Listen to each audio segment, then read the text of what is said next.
Whenever you guys are ready. Yeah, soon. Project delay, Bu. Bismillahirrahmanirrahim. Assalamualaikum warahmatullahi ta'ala wabarakatuh. Alhamdulillah, we're very happy to have yet another Facebook Live session. Today's session is a little bit special. Alhamdulillah, we have a guest. It's a real conversations, songs about the Prophet Sallallahu Alaihi Wasallam and God. What is devotional music? With none other than Sidi Nader Khan, and we also have our director Sidi Khalid Ajmain on board. Bismillah, Sidi Khalid. Assalamualaikum, Sidi. Waalaikumsalam. Thank you very much, Abu Sufyan, for opening and introduction. Alhamdulillah, tonight we had a beautiful guest from Canada, Toronto. So Saw Ilahi ever hosted Brother Nadir performance in Singapore before. We call it, he called it devotional music. That's how we discovered it as devotional music. So, mashallah, I really inspired by his work and always enjoyed to listen to his performance and music. He's very creative, mashallah. You should listen to his burda with blues and yeah, there's a lot more rhythm and he can be. How are you, Brother Nadir Khan? Alhamdulillah, fantastic. How are you guys doing? Good, alhamdulillah. You seems like as if you are doing some recording, mashallah. Like a radio station. No, this is literally this is the studio. This is where the magic happens. Oh, mashallah. So we in our home we converted the garage into a recording studio. Mashallah. So this is where I was just working on something last night, and so this is it. This is where the magic happens. Right now it's a little messy, otherwise I would have shown it to you guys. Well, how do you ensure the acoustics are good in that kind of space? Because I mean, you don't. The thing with technology now, with microphones and the software that you have available to you, is such that it just gives you so much more freedom to do so many more things. You don't need. I mean, it's really good if you have like a studio with like oak wood finish on the floor and 100% like airtight and stuff like that. But the thing, you don't really need all of that, right? And you can make do. Funny enough, you can make do with a lot less than maybe you would have been able to like 20 years ago. My first album that came out in 2008. There was a song on it called "The Sound of Tears," and it has outsold and continues to outsell every single thing that I've ever recorded after that. It was recorded in a basement in some, in a house. I love that album. Really, I love that album. Oh, thank you. Barakallah fikum. That album make me fall in love with you and make me wanting to meet you, and which Allah answered. We met, and you gave me that CD. And mashallah, it's beautiful. Yeah, and the thing is, that was recorded. I pass by that house sometimes. It was the brother who was doing his recording in a basement, and the guy's a genius. And so it was in a concrete basement in somebody's house. Yeah. But you can never tell, right? Because that's the kind of good. Yeah, alhamdulillah. I mean, that's the kind of thing that you have access to now. That mashallah, you don't need a studio as such. Interesting, actually. But your whole album, that album really make me look deeply into yourself as someone who really amazed me with your. Thank you, very kind of you. Very kind of talent. You. Right, the different types of genre you put on. So, were you really into music when you were young, and were you playing bands and so on? Yeah, I know you have a hard rock sort of background, don't you? Yeah. I can't hide it. Yeah, no, it comes out your attitude. Mashallah. It's like, pour some sugar on me. Oh, that's an old song. Def Leppard. Yep, old songs. I mean, grew up with it. So I was born and raised in India, in a city called Hyderabad. Oh, Hyderabad. And but the thing with India is Bollywood is so pervasive that Bollywood is pervasive everywhere, right? I was seeing this documentary with Dr. Omar Farooq, and he's taking this tour of Muslims in a historic tour in Uzbekistan, and they're going through like downtown of the capital, I think Tashkent, right? And I can hear Bollywood in the background of the video, right? Like everywhere. So I grew up with that, and I grew up, appreciating that, and that was my, that was the music I was consuming, right? And I mean, we had a religious Sufi background around me, but that was just because that's how life was there at that time. This is what you grew up with, and that it's normal and it's legit, and that's the ideal sort of thing, right? So I grew up with that. So that was like the undercurrent for everything. But I mean, that was my musical background growing up over there. I had some exposure to Western music. I'm not sure if you heard of this British Caribbean group called Bonnie M. Yes, I heard of that. I like their song when I grew up with Bonnie M, right? Funny enough, I found out now that one of their major hit songs was based off of a nasheed from North Africa. Oh, wow. Do you know that Ma Baker was based out of Allah Allah ya Baba, Salam Alaik ya Baba? Ya Allah, I don't know. Really, I don't know. Allah Allah ya Baba, Salam Alaik ya Baba. Oh. Ma Baker, she had a ray gun, ma. Wow. I mean, if you look it up, right? And they're like, the guy who wrote the song, he heard this nasheed somewhere, and he was like, wow, this is really cool. I got it right. So anyway, funny enough, full circle. So I grew up with that. And then I, with that, and I think this woman called Tina Charles, I don't even know if he got really big anywhere else. And then from there, I moved to Saudi Arabia. Saudi Arabia is where I first discovered Michael Jackson. Wow. Even though at that time he was banned, right? Because there was a fatwa that he was Dajjal. Legit. I'm telling you, legit. This is real, right? So he was banned there. So I had to be in a mall with this, this Filipino dude who's like selling a record store, and he's like selling it, sold me my copy of Bad under the desk. So I discovered, things like Michael Jackson, Stevie Wonder, Phil Collins, George Michael, even like Guns N' Roses and Def Leppard. And so it's all of that is happening, but there's like Indian classical and Qawwali in the background somewhere as well, and Mozart and Beethoven as well.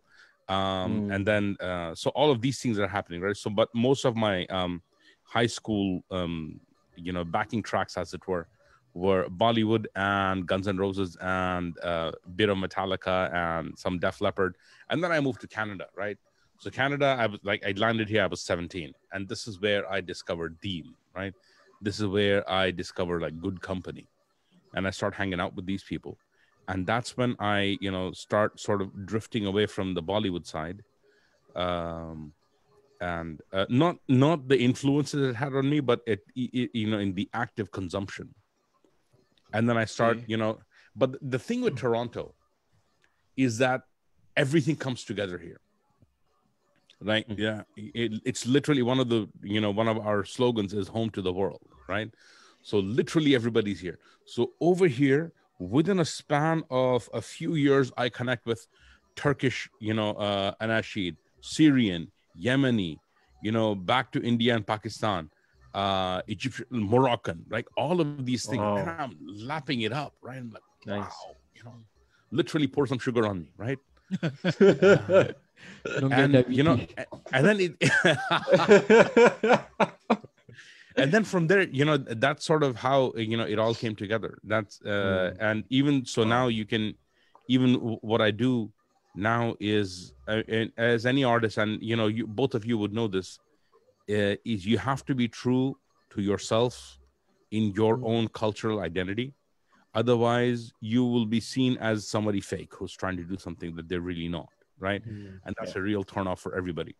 So for me, when I fuse things like blues and Qawwali, right? And when I fuse things like, English lyrics to a Turkish tune, on like a completely different, measures time signature than what you would find in Western music. All of that, I guess I'm able to do that because all of that is part of me. I can you see all of that. Yeah, but I can see the beauty in it that you do, Oh, mashallah. thank And I you. think not many artists are able to do that. And because most of the artists that I know back 10 years ago, I'm talking about 10 years ago only, are able to do one genre, right? Either Yeah. they're able to do nasheed or kasida, kasaid, or maybe a certain Indian style of reading the nat and so on. Hmm. But Hmm. you, I felt that what's mesmerizing because perhaps you're able to connect me through my past because I grew up also listening to music. I'm from a music family too. And subhanAllah, I felt like there's no one that ever try or attempt to do what you did and you did well. Oh, And barakallah I feekum. felt Thank you that very much. Very this kind is of you. Thank you. something unique that I need to put on the map for young people to see that they are able to connect through you, your work. Allahu Akbar. Yeah. Well, thank you very much. Very kind of you. I really appreciate that.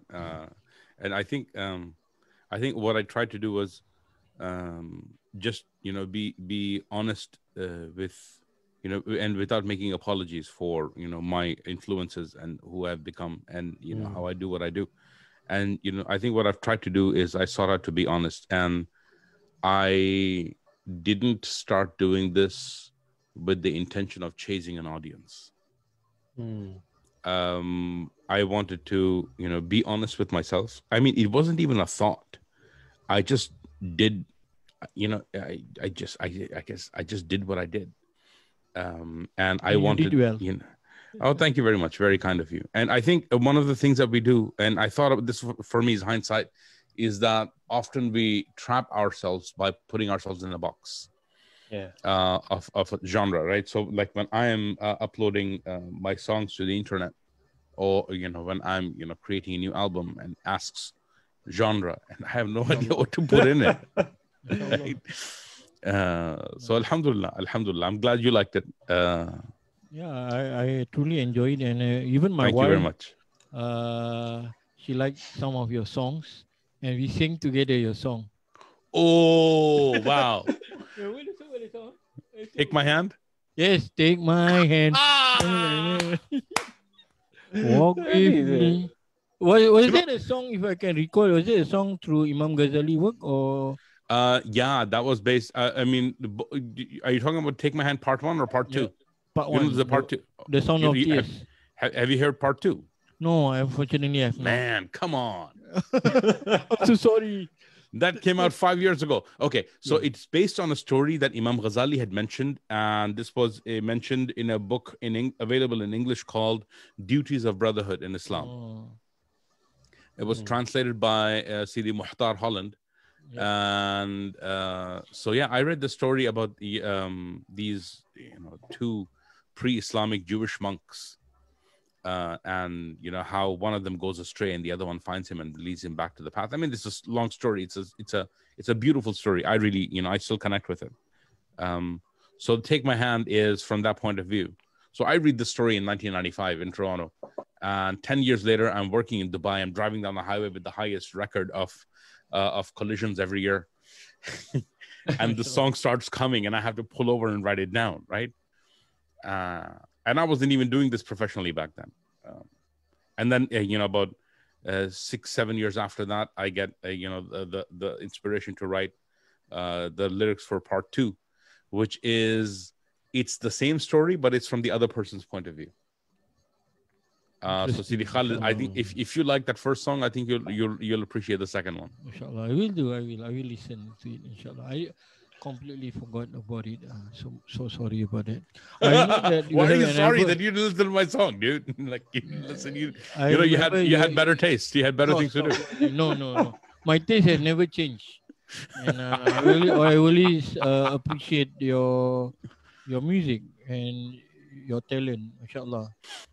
And I think that Sound of Tears album was really, I felt that it could have been reach out more people, and that's what I did with that album. I completely told a lot of my friends that you should listen to this, even whether they are in religious or not at that point of time.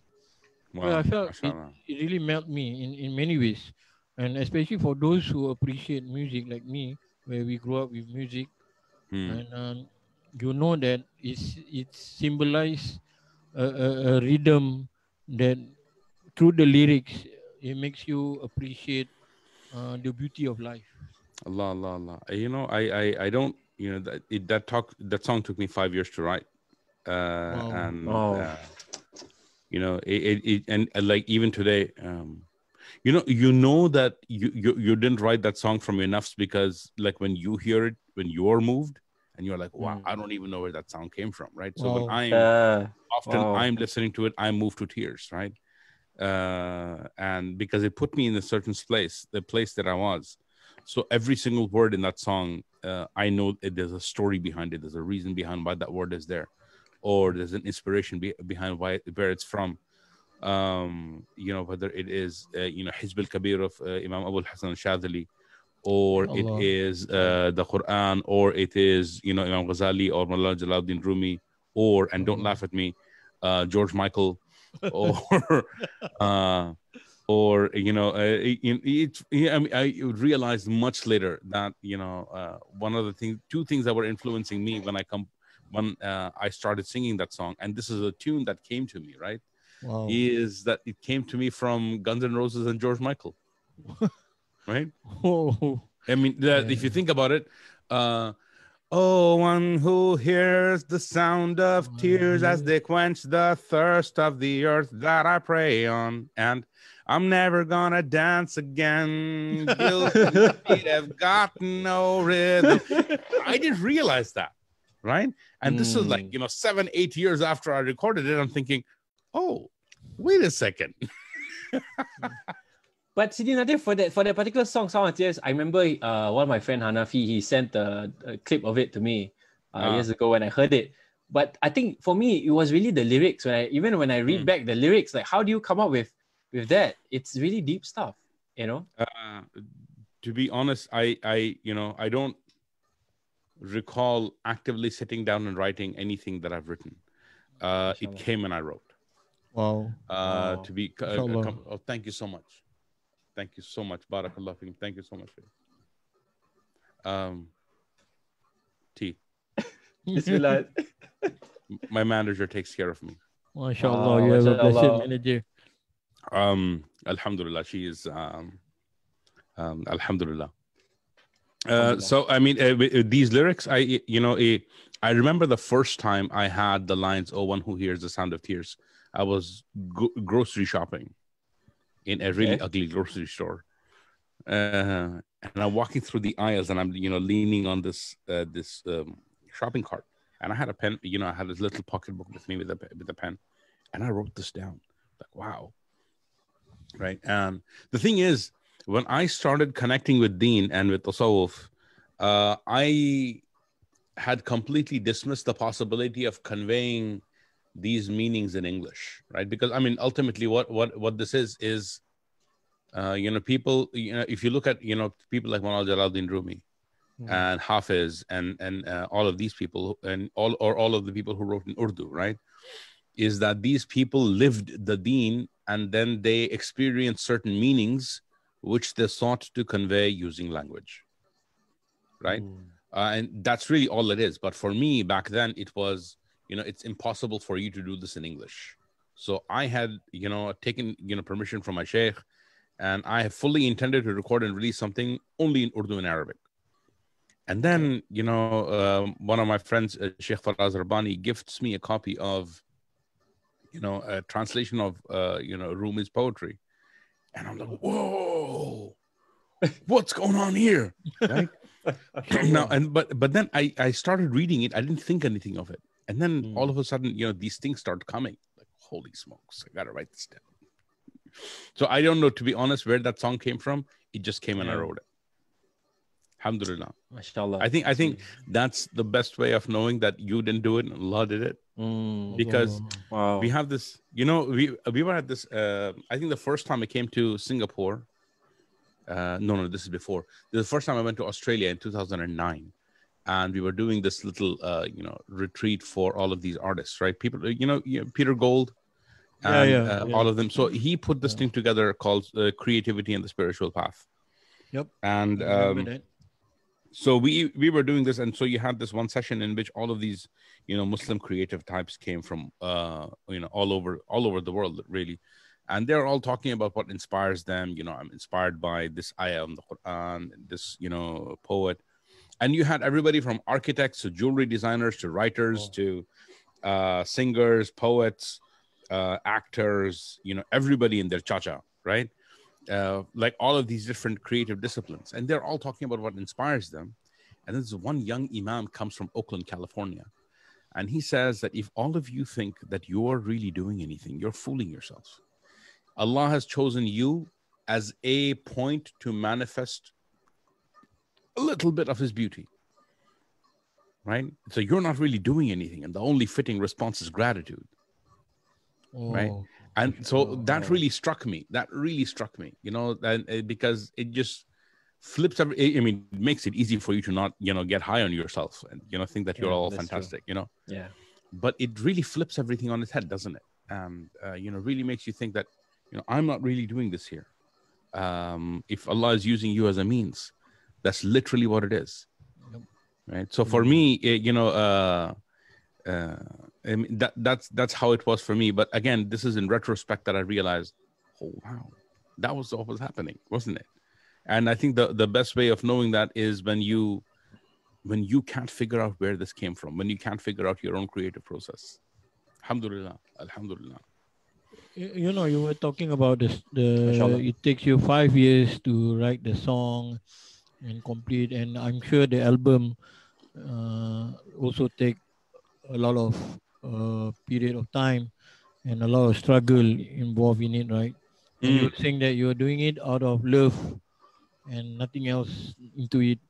But was it came to your mind like, am I going to make it with this, or do I going to make money out of it, or all these sort of things that always embroiled, I would say, like like a talk of war in someone's mind when they want to do something good, especially in music and poetry, because I have so many friends, like they want to change the way how they play music and so on, but the struggle is always there, like do I have what it takes, and do I need to make money out of it? What's your experience like doing devotional music?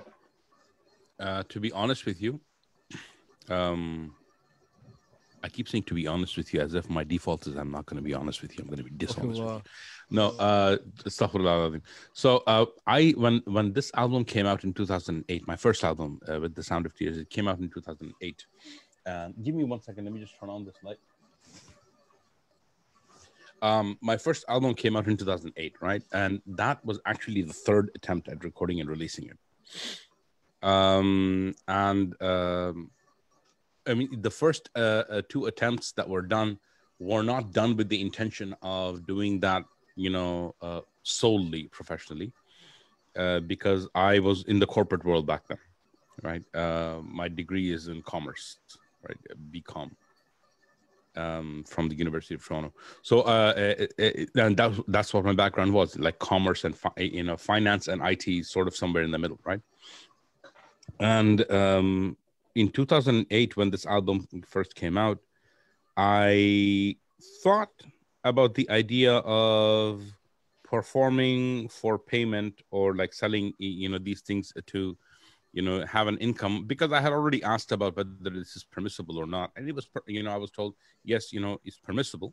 So I said, okay, this is, something on the side, maybe.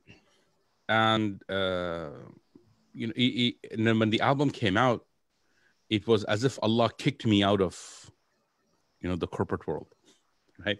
I had just moved back to Toronto from Dubai, and every door that, it would make sense for that door to remain open for me or to be open for me was shut in my face. And whenever I would even think of recording this album, all of these doors were opening, right? So lo and behold, the album is completed and it's released in December 21st, 2008, the 22nd, one of those two. And then 3 months later, I'm in, the living room of Sheikh Hamza Yusuf singing his poetry to him. MashaAllah. MashaAllah. And just doors started opening, and at that time it was like, I'd be a fool to close this door, because you're meeting people and you're getting feedback from people around the world like yourself about these songs that you're singing, and alhamdulillah, it just took on from there. Wow. Alhamdulillah. Subhanallah. Inshallah. It's a wild ride, man. I know it's not easy, and I know No, there's a lot of. It's not easy. I know a lot of struggle involved, and a lot of people doesn't know. And they will always say, "Can you play for us free songs and give us this free?" And then you always say, "Well, it's not fi sabilillah." No, we call it free sabilillah. Yeah, I think. Do you think that we lack of appreciation in this sort of thing, and it 100%. it does kill creativity, isn't it? 100%. I think you get this idea of, well, if it's Islamic, it must be free. No, if it's Islamic, that's what it give it everything you've got. You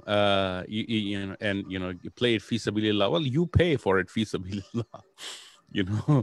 Because the thing is, the previous album that came out in 2015, people don't realize that we spent like $50,000 in production and release. Yeah. Wow. Right. Oh. Yeah. And just the amount of time it takes, right? That album took 6 years to put together, and it takes time, this sort of thing. And when you rip it off and you are playing it, you are claiming to love a certain industry, but then you are suffocating it by yourself, because if we don't have the resources to produce more and give you more, we can't do it. Yeah, it's true. And by you not putting your money where your mouth is, with you not supporting it, you're killing it. True. And no, 100%, I completely agree with you that people don't realize, what it takes. People don't, appreciate just yeah, of course. I mean, people don't understand, how much it takes out of you. So, and people should really, think twice before asking an artist, can you please? I mean, you wouldn't do it to a lawyer. You wouldn't do it, when you're driving your car and you're going to go buy gas. You wouldn't do it to that guy. Sorry, can you fi sabilillah put some gas in my car? That's good. So, I mean, why are you doing it to an artist? Yeah. But anyway, talking about all this struggle and the time and effort, right? The amount of money you put on, 15,000 and so on. How long does it take? 50. Yeah, 50. My English. So, how long does it take for you to complete every song, to refine it and completely confirm, like, okay, this is going to be like the sound tiers, and then take my hand, and then the Alil Bayt, right? So, I mean, it goes on. There's a lot more songs involved. I'm sure that it takes like maybe, if one song, I mean, Take My Hand took you 5 years to complete the lyrics. I don't know how all the songs. No, I mean, there's some songs that the lyrics come at you all at once. Like Sound of Tears took me 5 years. Take My Hand, both the first one and second one, it came in like that. In the previous album, I sang a song which is like a Sufi rewrite of Leonard Cohen's Hallelujah. Alhamdulillah. Alhamdulillah. That came to me in a flash, in a really like rainy night, in the middle, like in the summer of 2009. But the thing is, what I was trying to say was that if that Take My Hand took you 5 years to finish, right? So I'm sure that all the songs are not that as easy as people make it is. Yes. So how long was it take you, like, for one song to another songs to complete? How long was it? I mean, it really depends. Every song is like a baby, right? Literally, every song is like your child that you're growing up, and then you realize that because you keep changing. The song keeps changing. The song is like a river that's just flowing in front of you, right? It's never the same river from moment to moment. The river is always flowing. So in the same way, a song will always change, and when you record it, it's like you're taking a picture of that river in one moment in time. So when you record a song, it is what that song is in that moment, because beyond that moment, the song will continue to change and evolve. Evolve and change, yeah. 100%. So, I mean, every song that I sing, every one of my songs that I've recorded, whenever I sing them live, it's different from the recording. That's why live is fresh, because live is, live is different. Live is fresh. But Sidi Nader, would you, let's say you hear a song, a final, quote unquote, final product, right? Do you have that thinking, oh man, I think I could have done it better? Yep. Or there's something about it that 100%. needs to improve, 100%. But then you have to sort of, step on your nerves. Sometimes you don't. Sometimes you're like, yes, that's exactly how I want it to be today. Oh, yeah. I mean, that's how I want it to be today. Right? But even if you're not, you come to a point where you're like, you know what, that's it. I should step away from this, because there comes a point where, you have to sort of, and it's a fine line to figure out the difference between perfection and obsession. Right? And you're like, okay, this is good. I'm going to step back now, and I'm going to release this in the universe. And the song will keep changing. And that's just the nature of every song. Yeah, so how long does it take for me to write a song? I'm still writing all of them. Wow, inshallah.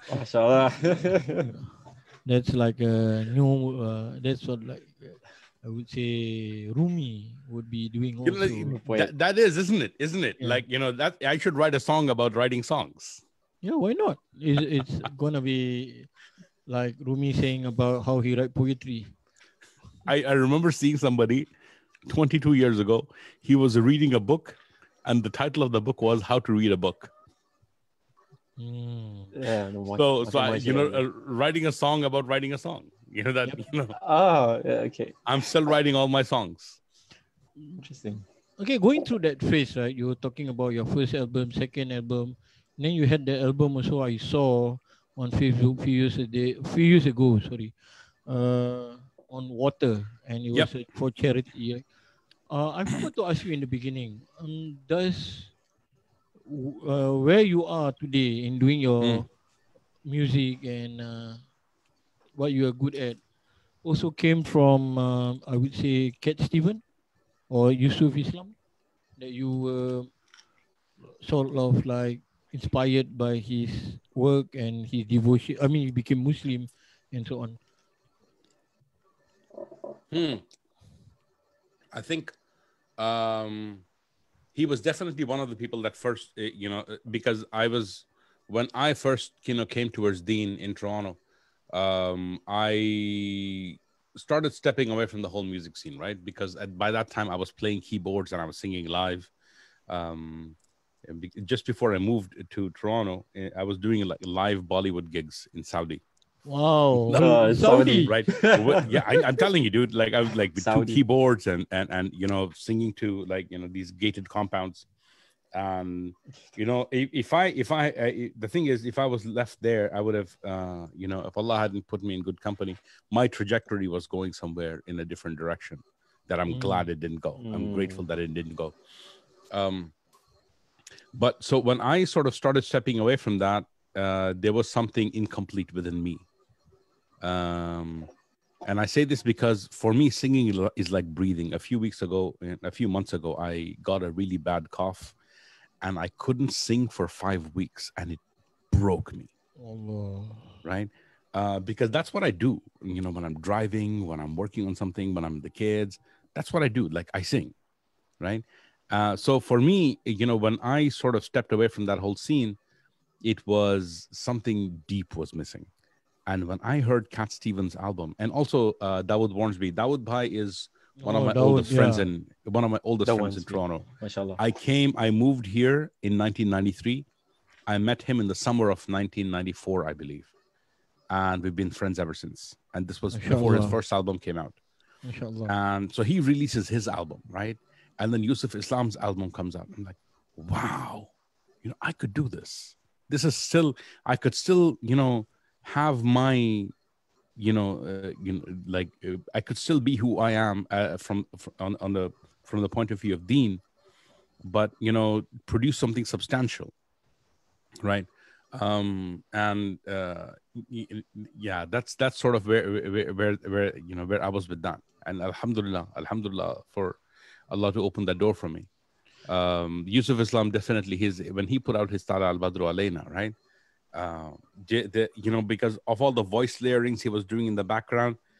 The thing is, I had that background because what I would do is I would listen to a song and break it apart, which is why, like, if I listen to any of those songs now, I don't just know all the lyrics, but I know which instrument comes in at what time and goes out where, because I would break the song apart and I would recreate the entire song on my keyboard.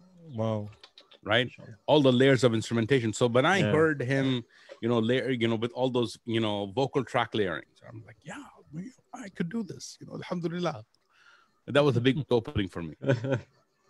Wow. But when you first started and you were inspired by all these Muslim artists like Dawood Wansby and Yusuf Islam, do you when you said you do it out of love, right?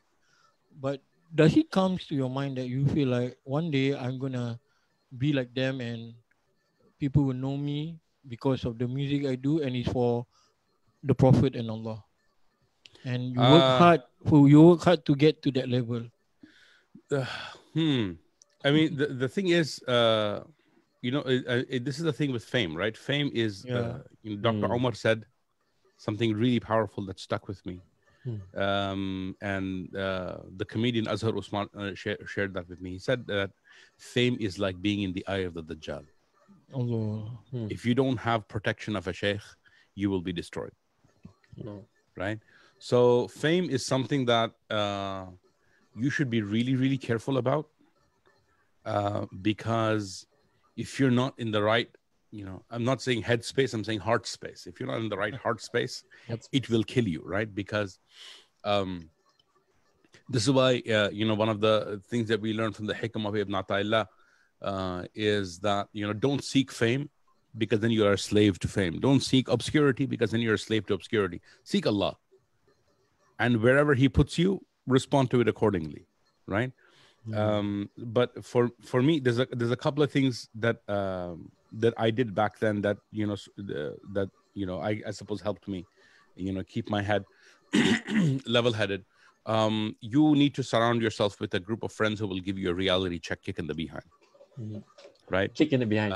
I'm telling you, you need it, right? When you start, and like, wow, alhamdulillah, okay, fine, get my priorities straight again. Also, I mean, I didn't start doing this to be like anybody.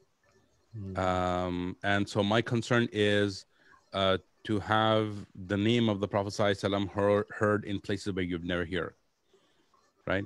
So one of the things that we do is our record label is called First Spring Records. First Spring is a literal translation of Rabi al-Awwal. Inshallah. Right? So what we want to do is every single recording that comes out of our record label, we connect it to a charitable cause. So 100% of all sales, not profits, 100% of all sales and proceeds minus distribution costs goes to that charity. So that when you buy a CD, you are not just, buying a CD of an Nasheed, but you're also joining a Sadaqah Jariyah, whether you realize it or not, right? So for, that also sort of puts things in perspective for, what am I doing it for, right? So there's a few things that we sort of put in place. Again, like it is all guidance from Allah. We didn't even realize that this was the effect it would have, right? But when you turn and look back, you're like, wow, this is how Allah is, building these things. So I'm, with Dawood Bhai and Sidi Yusuf, I didn't really do, the thought really doesn't come to, be like them. What my focus has always been, and inshallah always will be, is how can I do better than what I've already done? And, these songs that keep changing, one of the reasons they keep changing is because, you keep getting these ideas of, I can do this better. But not because, and you have to sort of hold back from getting trapped inside that song, because then you can't do anything else. But this idea of, I want to do better than what I've already done, that is, alhamdulillah, what has driven me. And, this idea of, people knowing me and, that's really problematic stuff, man. You can't let your heart go there. You have to hold it back, Alhamdulillah, Alhamdulillah, I haven't been tried with that. Alhamdulillah, that's not my test. Mm-hmm. What will you say about the people, those who wants to be like you, meaning that they want to do to praise the Prophet Salam and Allah Subhanahu Wa Taala through their music? And what would your advice be? Because some people, like what you said, like will be enticed with what we had seen with people who made it, people who Allah has given them the ability to be where they are. What's your advice for those who are trying? One of my really good friends is this filmmaker from the US called Sidi Mustafa Davis. He lives in Turkey these days. And when I was first starting off, I first met him we first met online in 2009. And I would often have these conversations with him. And, some of those conversations really shaped who I've become. And I really, owe him a lot of, a huge debt of gratitude for that. One of the things he said, he would constantly remind me is because I would think, there's an event coming on and because there weren't a lot of people doing quality, doing what I do. Right. And in my heart, it was, I can, if I sang this here, there are people over here who could connect with the Prophet Sallallahu Alaihi Wasallam. Right. There are people here whose hearts could possibly be moved. Right. And so when there's an event coming and that thought would come to me and I would think, how would I, what would it take to get that done? And he would always remind me, he would say, don't do that. Focus on developing your art. Focus on because one of the things is, the kind of, I hate the word power dynamic, but the kind of, dynamic you want to have when dealing with somebody for an event is that, in order for them to appreciate what you have, and it's important that they appreciate devotional music, right? In order for them to not cheapen it and appreciate it, they have to come to you with a pre-existing appreciation, right? Not just to fill a slot, right? But they want to come to you with this thought of, we appreciate this and we appreciate what you're doing in it. And we would love for you to be a part of what we are doing here, right? So he reminded me often that, focus on developing your craft, right? The more you develop it and focus it, the more people will genuinely appreciate it and the art form itself, right? And that really helped me and it kept sort of, again, he was one of those people, still is, who gives you that reality check kick in the behind that, constantly would remind me to, go back to your craft, go back to, develop what you're doing, go back to, and Alhamdulillah, that's what did it for me. Alhamdulillah. Inshallah, a beautiful sharing by you, and I think it reminds us also to focus on our intention and what we do, 100%, and keep following the same lane, right? I mean, if really somebody wants to get into this, you focus on developing yourself. Number one, you can't be a devotional singer if you don't have your own devotional path. Wow. Right. You have to be traveling your own path to Allah, and and taking from it, and because you're pouring out, but something has to be pouring into you, right? Otherwise you'll come to a point where you are trying to say something but you have nothing to say. Empty. You are, right? And for some people it won't stop them from saying it anyway, even though they have nothing to say. But that's not who you want to become, especially if you are representing this art form, right? So first of all, you have to be traveling your own devotional path. Secondly, you have to be refining it, because you have to be refining the art form as much as you refine yourself. So you have to work on yourself, and you have to work on developing this art form into, doing it better and better and better. Allah, you describe it so well.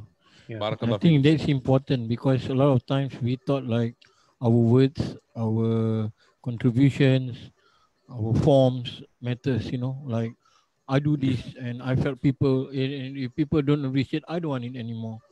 But you put it in such a manner that I do this because I have to reform myself, I have to rectify myself, and it works hand in hand. Oh, 100%. Yeah. And also, I think, another thing that, people who are doing this should keep in mind, is, how you have regular music in which, the people you're singing to is the audience, right? Yeah. Yes. In devotional music, it occurred to me early on, that the shahada of a devotional artist is different. There's no audience except Allah. Allah. And Muhammad is the beloved of Allah, sallallahu alaihi wasallam. Sallallahu. So, often, like, I'm not sure if Sidi Khalid, you've seen this, when I'm performing something and I've done the sound check, I take a picture of the empty, Yes, I remember that. and I do that often because this doesn't matter, right? And because for me, when we're singing, this is the conversation that's happening, and everybody in the audience is really a spectator of that conversation. Oh, right? Allah. This is the real audience. Now they can join the conversation, because then it becomes their conversation when they're singing with you, right? They can be a spectator to the conversation, they can join the conversation, but really this is the conversation that's happening. And so it's important for you to keep that in mind. Sidi Khalid, I'm not sure if you remember, in 2010, I believe, there was this big concert in Malaysia. Yes, that I was invited to. the Peter Gould one.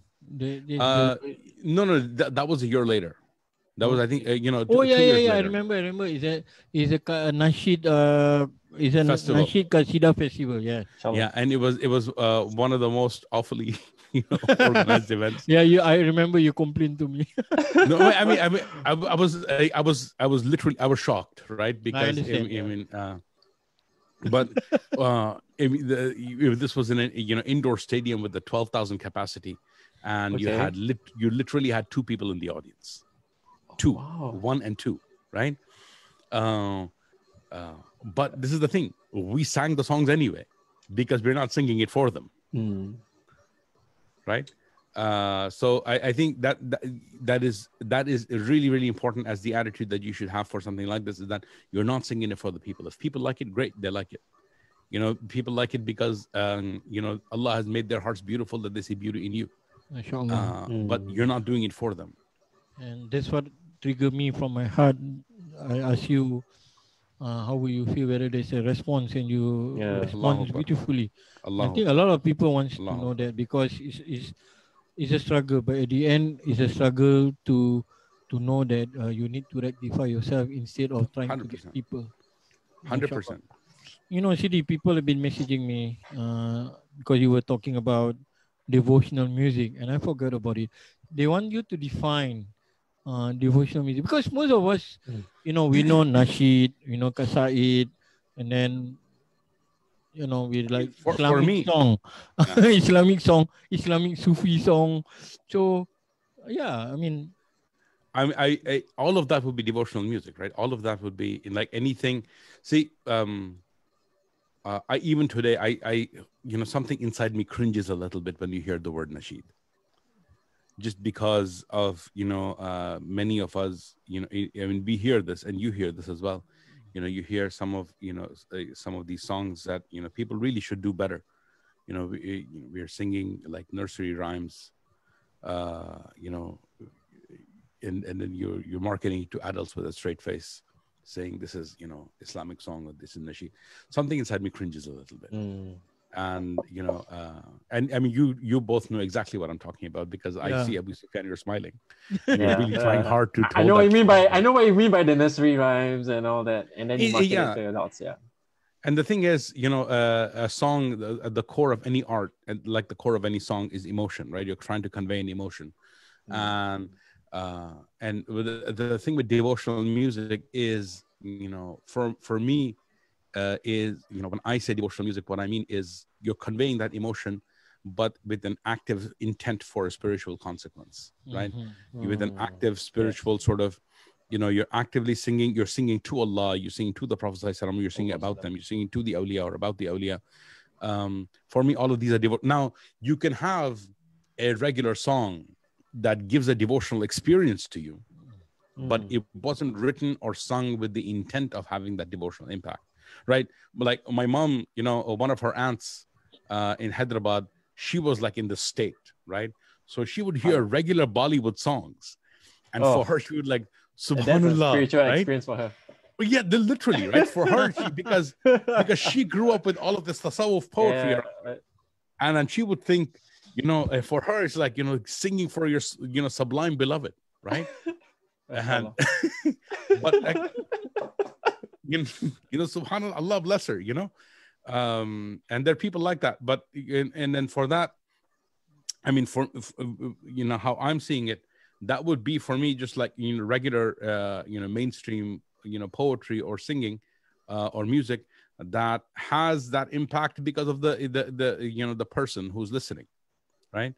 But devotional music, regardless of whether devotional music or singing has that impact or not, the intent makes it devotional, because you can be listening to it, and because of how like if I'm listening to something, if a person is listening to devotional music and something in their heart isn't right, so they're no longer thinking of like somebody, you have these people who are listening to who are reading Mullah Jalaluddin Rumi's poetry, but there's something crooked inside their heart, something dark inside their heart, and they're seeing something very different, a'udhu billah, about the relationship between Mullah Jalaluddin Rumi and Shamsuddin Tabrizi, right?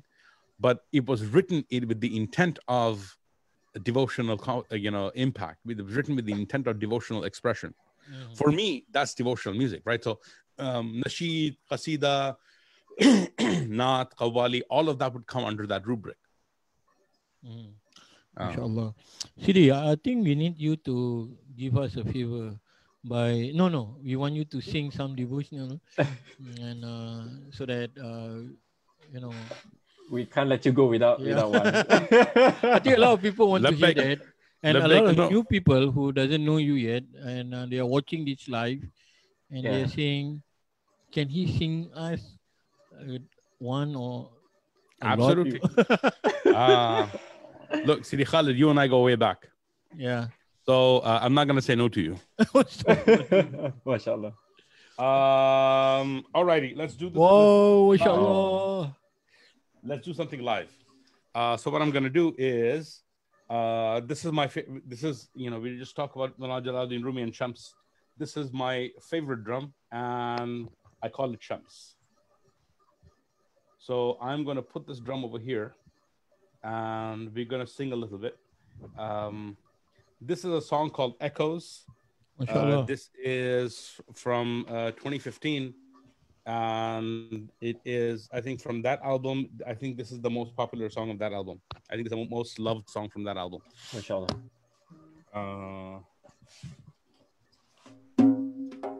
Wait, hold on. Let me make sure that you guys can hear it. All right. Okay, we should be hearing it now. Can you hear this? Yes. Yeah. Yes. Alrighty. Bismillah. Bismillah. So I'm gonna do just one stanza from the song. Okay. All right. I'm not gonna do the entire song.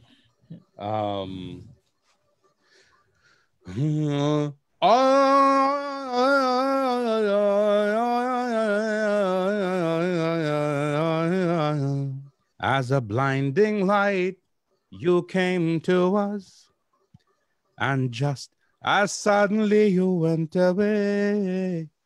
The universe still resonates with echoes of Sallallahu Alaihi. As a blinding light, you came to us, just as suddenly you went away. The universe still resonates with echoes of Sallallahu Alaihi.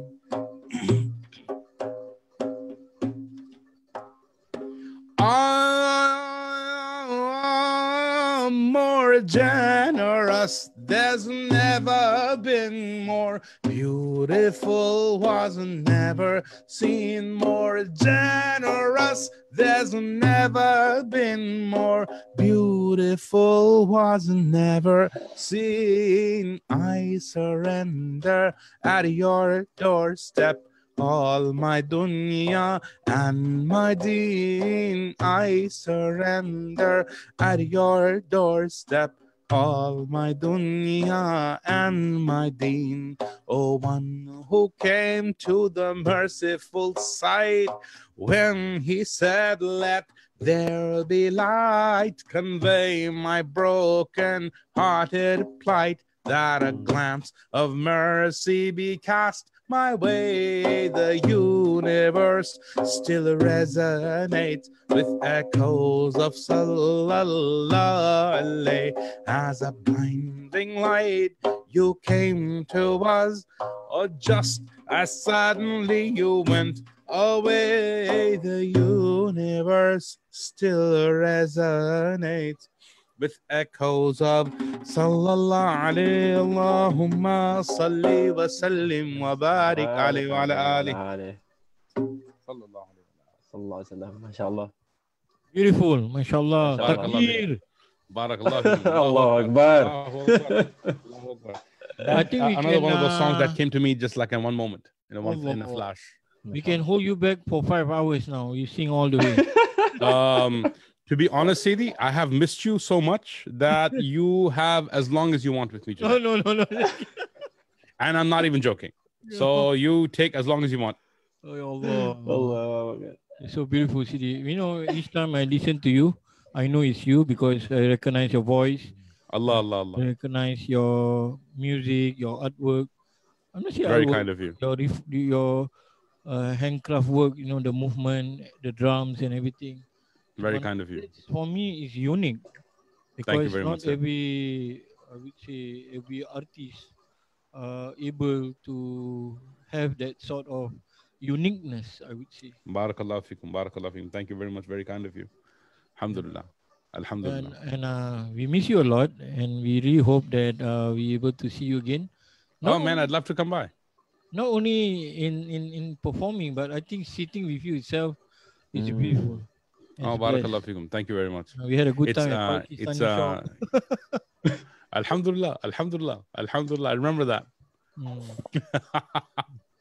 But Jidi, you know, after all these years of doing all this music and you know, going around from country to country, what are the things that you realize about this devotional music have effects on humans, whether they are Muslims or not, and even into your own life while you are traveling? You mean like the impact that this genre has on people, the impact that the art form has on people? Yeah. The thing is, when you know, we don't realize that you know, any art is a window into every home, and often we treat it as an afterthought. Everything from, you know, like look at your own clothes, right? Look at your hat, and that's art. Somebody actually sat down and decided that this is what will be beautiful. And they put it together. You know, everything around you, from the curtain, the design of your house, right? You're sitting with, you know, a fan above you, you know, the glasses that you're wearing. All of this is designed. All of this is something that somebody with intention made, right? And you know, everything, you know, even like, you know, the road that you drive, and you know, all of that, right? There's art behind all of it. You know, somebody sat down and said, this is going to be beautiful, and this is going to be functional, and I'm going to make it like this. Right. And so the thing with music and singing is that I believe it is the most powerful art form, because I mean, look at, you know, human beings and our souls, right? What is our very first experience? Sidi Khalid, what's our very first experience? Music, you mean? No, as human being, what is a you know, a soul's Sound? very first, sorry? Yeah. Yeah. But what is your first sensory experience? I would say sound, listening. Yes. Where? Alastu bi rabbikum. Yeah. Am I not? Right? No, now the thing is, we don't know what the voice was and how it was and how we heard. All we know is that we were asked. Right? And that asking, you know, left this eternal stamp on our hearts. Right? And which is why, you know, the sense of hearing is the sense that never sleeps, which is why you use an alarm clock, not an alarm slapping machine, right? Is because for me, it's as if the ear is always looking for that voice again, alastu bi rabbikum, right? Yeah. And you're listening, and the ear never sleeps, right? And so for me, like, it seems that, like something that comes, through the sense of hearing is something very, very impactful. And when you travel the world, you see the impact that music has had everywhere, right? People talk about how music is a medicine, right? Yes, sure, it's a medicine, but if you take the medicine at the wrong time in the wrong way, it will kill you, right? Medicine is poison if it's not used properly, which is why so much, all the ulama have such a caution you against it so much, right? So I see, when I'm traveling, I see, the impact that this has on people, and that impact it could have on people. And it's a really powerful realization, and it's sort of one of the things that reminds you to put your head to the grindstone, put your nose to the grindstone, get back to work. You have so many things you need to do. I mean, it reminds me of you have the saying that when you hit 40, you get wisdom. I'm 44. My wife would probably still argue that I don't have wisdom because, mashallah, she has truckloads of it. But I think they say that is because I think when you hit 40, you start seeing your friends at funerals more often than you see them at weddings. Right? So it really reminds you over and over again, you have so much to do. You have so much to do. When coronavirus first broke out, I remember telling my wife, if I ever get it and I'm taken to the hospital, make sure there's a microphone in there with the laptop, because I want to. Because I have to leave these songs behind. I want to record it and get it out. I remember, mashallah, CD. I remember the first time, not the first time you came to Singapore, but I think the second time we hosted you, like a solo performance, I would say. I remember when I brought you to a hotel, and then the first thing I saw, like your laptop and everything. And I said, yeah, I'm pumped up. It's like, whoa, mashallah. And I felt that is someone who is devoted to believe what he's doing, and putting all effort besides tawakkal to Allah. Alhamdulillah. Yeah. Alhamdulillah. Alhamdulillah. I mean, that's all we have, man. Yeah, that's all we have. Inshallah. I mean, I learned a lot being with you, and also listening to your advice and listening to your music itself. Barakallah. That's why I was asking you how do people respond? Because your music is absolutely evergreen. Barakallah. Barakallah. Thank you very much. Very kind of you. I would say, Sidi, we have been online for the past 1.5 hours, almost 1.5 wow. hours. Yeah, I didn't even know where that went. The thing is, before we end, we can go on like what you said. You promised me 5 hours. It's okay.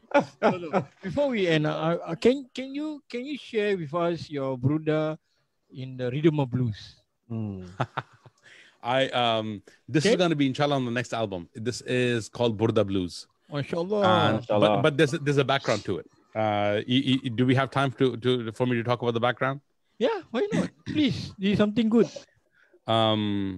Well, there's three things that are at play here, right? The reason why this came about is, first of all, if you look at the genre of blues, right? Almost all contemporary North American musical styles trace their lineage to blues. Well, where does blues come from? Blues, you trace its lineage to the spirituals, where the people who were enslaved and snatched and brought across the Atlantic. The black people from Africa who were princes and scholars who were stolen and brought. When they and their descendants would be working in the fields, they would be singing these songs.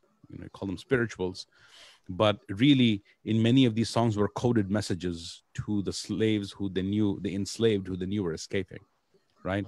So if you ever go to England, go to Liverpool, go to the International Museum of Slavery. And it's really, you learn a lot about many of these things, and you leave very, very angry and frustrated too. But you learn a lot about these things, right? So these songs, you trace it back to these spirituals. But where did these spirituals come from? Where did these tunes come from, right? They brought these tunes, because if you go now to West Africa and you hear somebody give the adhan in a village or recite Quran in a village, you think, oh no, wow, he's reciting the Quran in blues, right? But that's not it. These are the tunes of these people. These are, and by these people, they are an extension of us people, because these are not just Black Africans, but also Muslims, right? So these are really our tunes, right? So that's where these tunes come from, right? And then if you look at the actual if you look at North America as a community, right? If you look at the United States, 30%, some people say 20, some say 40, 30% of American Muslims are African American, or Black American Muslims, right? And wherever this poem has gone, it has connected with the local singing style of wherever it went, right? If it goes to Morocco, you hear it being sung in Moroccan tunes. When it goes to Malaysia, you hear it being sung in Malaysian tunes. In Turkey, Turkish tunes. Yemen to Yemeni tunes. India to Indian tunes, right?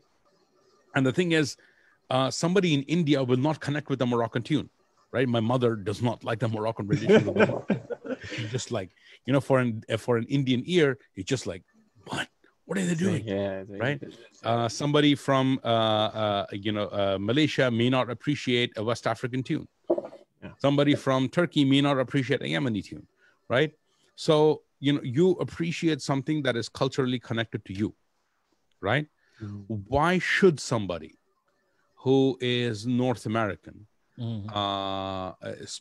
especially somebody who's Black American Muslim, why should they appreciate the poem? This is the most sung and recited poem in human history, arguably, right? Why should they connect with something that is from a different culture? Why can't we in North America have it that is culturally relevant to the reality here, right? Now, the third thing that comes to mind is that blues is a very, very sad genre, right? When you hear a blues song, often it's talking about, your beloved is not with you anymore, right? But if you look at classical Arabic poetry, if you look at the Burda, just like any other classical Arabic poem, right? What does it begin with? In any classical Arabic poem begins with, the first, gazillion lines are how my beloved is no longer with me anymore, right? Banat Su'ad. Everything from Banat Su'ad to the Qasida Burda, it begins with how my beloved is, I'm, no longer with my beloved. I mean, literally the first line of the Burda is talking about you crying tears of blood for your beloved. So if you go through the entire, it's only in the third chapter that we realize that Imam al-Busiri was talking about the Prophet ﷺ. But the entire first chapter is this, this lamenting of my beloved is not with me anymore. The lament of love, right? If you look at Mawlana Jalaluddin Rumi's poetry, it begins with, the reed that is crying because it's no longer in the reed bed that it used to be, right? So for me, blues was the most appropriate genre or to sing this chapter, right? So this is where the Burda blues come from. So inshallah, it's in the work. I mean, we just had a release that came out. It came out in a single release that came out in April, called "Love Always Works," and the next album, Burda Blues, is on it, and we're fusing it with the Punjabi Qawwali, and it sounds amazing. Alhamdulillah, it sounds really nice. In the studio, we're putting the song together. It sounds amazing. Alhamdulillah. Can't wait for it. Looking forward to it, inshallah. So here we go. This is Burda Blues.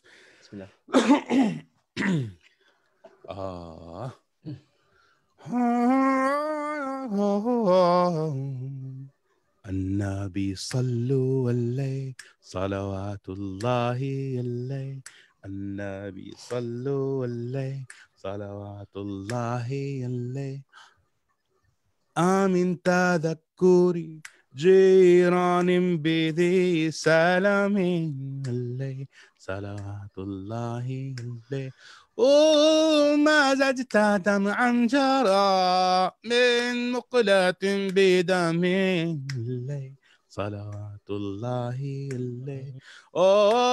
أم هبت الريح من تلقاء كاظمة الله عليه. وأومض البرق في الظلماء من إظامه صلوات الله عليه. فما لي عينيك إن قلت كفوفها متى صلوات الله عليه.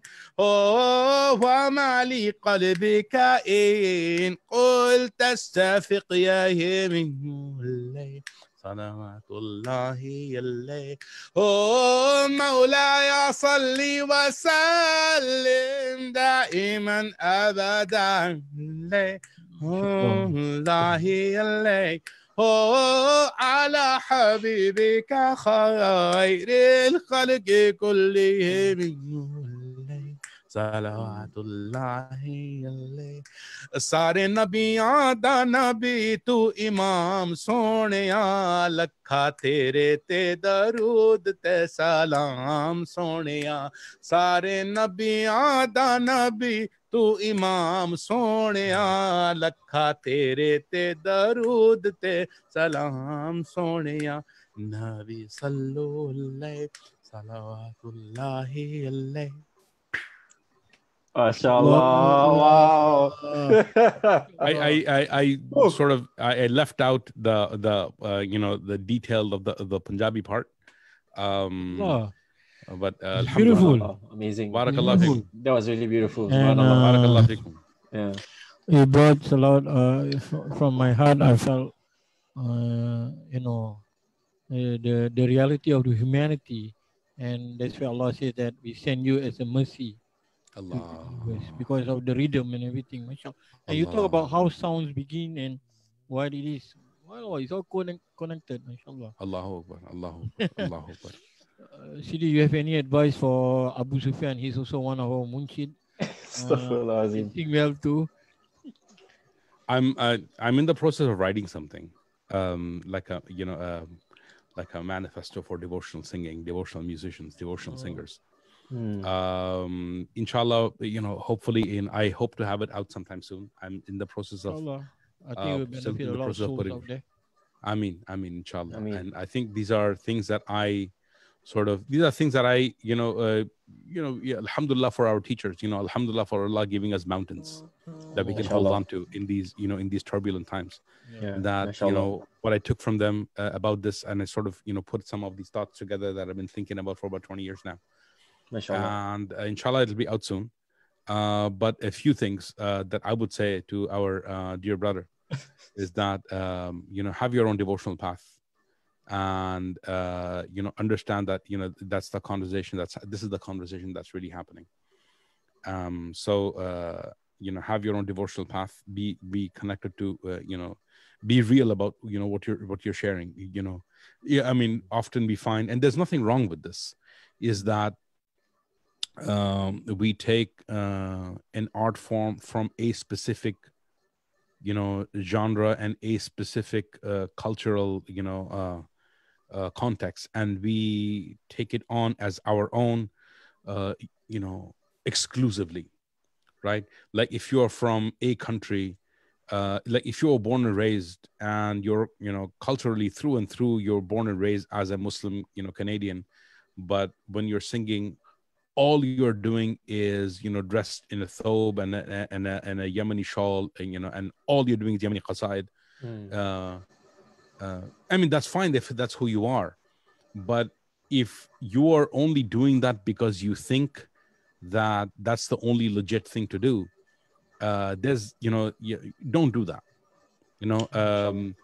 I think you will feel more fulfilled, and you will feel more connected to people if you are honest with yourself as to your cultural context.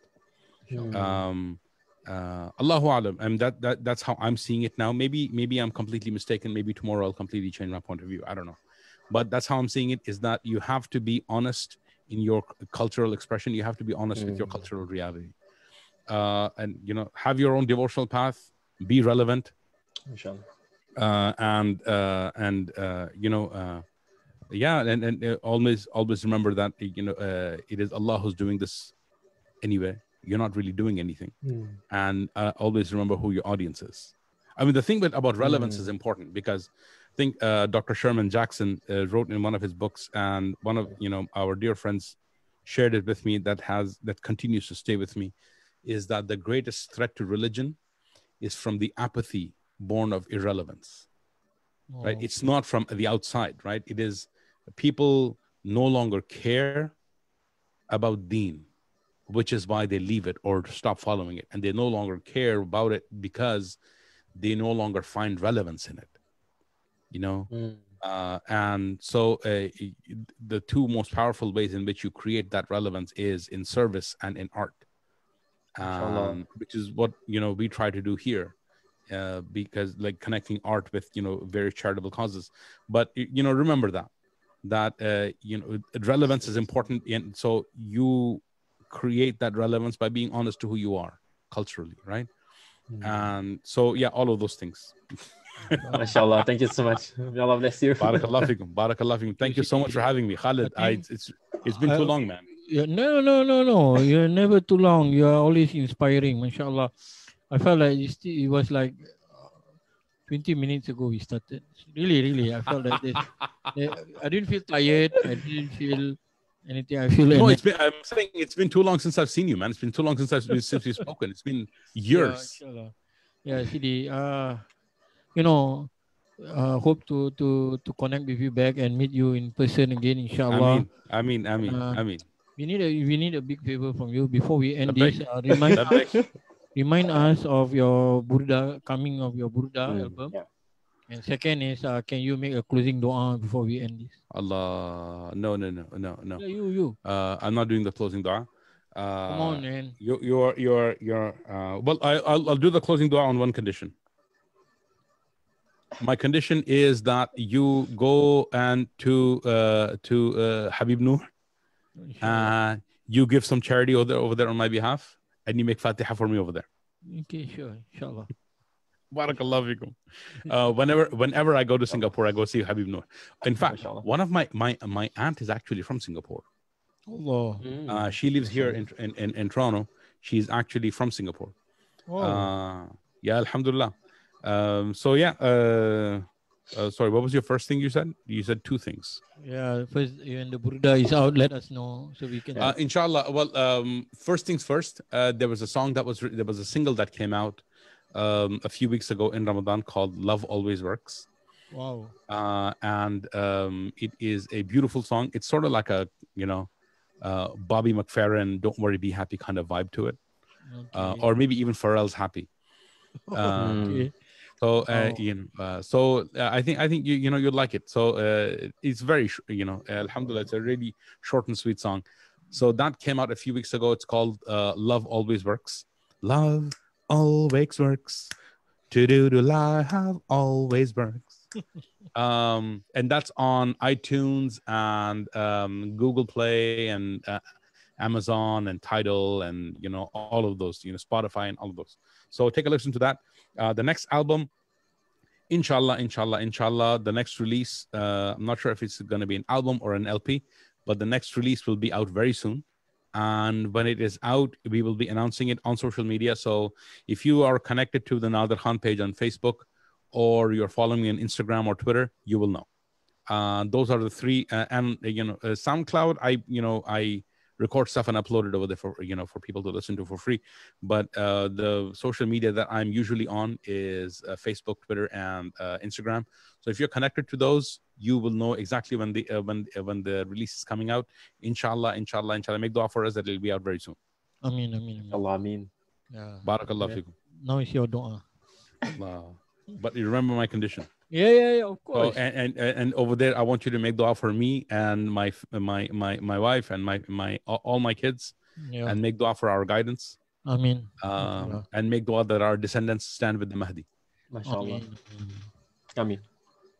اللهم صل على سيدنا محمد الفاتح لما أغلق والخاتم لما سبق ناصر الحق بالحق والهادي إلى صراطك المستقيم وعلى آله حق قدره ومقداره العظيم. We ask Allah subhanahu wa ta'ala to cover us all of us and our loved ones in the blessed shade of His mercy. Ameen. We ask Allah subhanahu wa ta'ala to, have us leave this world in that shade of mercy. Ameen. And be raised in that shade of mercy. We ask Allah subhanahu wa ta'ala for us to die on La ilaha illallah Muhammad Rasulullah, and for us to be raised on La ilaha illallah Muhammad Rasulullah. We ask Allah subhanahu wa ta'ala to gather all of us at the spring of His beloved sallallahu alayhi wasallam, where forget the cup, we drink directly from His hands sallallahu alayhi wasallam, and we lock arms with Him, all of us together, and walk through the gates of Jannah to be with Him in eternity sallallahu alayhi wasallam. With all of these and all of the highest niyas, ila hadrat al-Nabi sallallahu alayhi wasallam. Al-Fatiha. إياك نعبد وإياك نستعين اهدنا الصراط المستقيم صراط الذين أنعمت عليهم غير المغضوب عليهم ولا الضالين آمين. اللهم إنا نسألك العافية، اللهم إنا نسألك حبك ورضاك والعافية والجنة، ونعوذ بك من سخطك وغضبك والنار. آمين. وصلى الله على سيدنا محمد وعلى آله وصحبه وسلم. Barakallahu fikum, Sayyidi. Thank you, ya Sayyidi. Sayyidi, we hope to see you again, and we enjoy being with you. And I'm sure I'd love to see you in person, man. You have to call me, la. Okay lah, can lah. I'm sure the viewers watching, they enjoy your session too. Barakallahu fikum. And we love you, Sayyidi. And we pray that Allah bring us together, inshallah, in this dunya and akhirah with the Prophet sallallahu. Ameen, ameen, ameen, sallallahu alayhi wasallam. And my thanks to both of you and to your entire team, because I saw a couple of sisters in the background as well. Yeah. If it wasn't for sisters, we would, none of this would work. You know that. Right? Mashallah, indeed. Because, yeah, it's true. Yeah, because brothers are slackers to begin with, right? And they're really holding it down. So my gratitude. I mean, look, it's true, right? It's true. And we are slackers, and if it wasn't for Allah sending this blessing in our lives, nothing would get done. So my gratitude to them, my gratitude to your viewers and your audience for joining us, and I ask all of them to make dua for us, please. Ameen. And barakallahu fikum. See you again. Assalamu alaikum. Wa alaikum salam wa rahmatullahi ta'ala wa barakatuh.